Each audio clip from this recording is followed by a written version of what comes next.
Security is visibly tighter at FBI offices after a weekend intelligence bulletin warned of an increase in threats to federal law enforcement officers and even their families, including threats of a dirty bomb outside FBI headquarters and general calls for civil war and armed rebellion.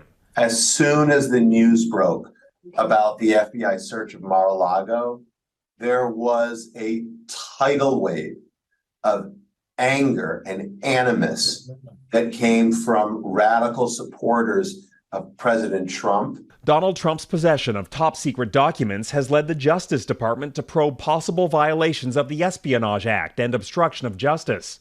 On Monday, Trump claimed the FBI even took his passports in the search. All the while, the former president and his allies have kept up their verbal attacks on the FBI, some naming agents and even the judge who authorized the search warrant.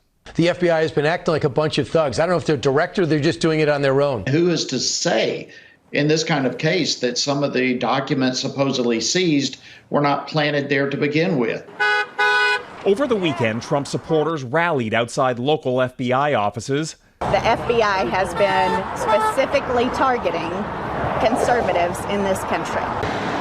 Last week's attack on an FBI office in Cincinnati was carried out by a Trump supporter, armed with a nail gun and an AR-15 style rifle. He posted extensively on Trump's Truth Social site. If a small swath of Republicans take it seriously and follow through, turning their violent threats into violent action, we could be in for a really chaotic and dangerous time.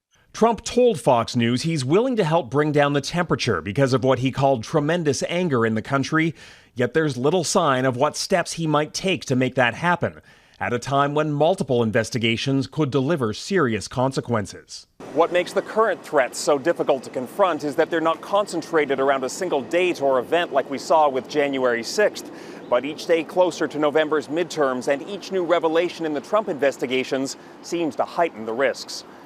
Farah? Jackson Proskow in Washington. Thank you, Jackson.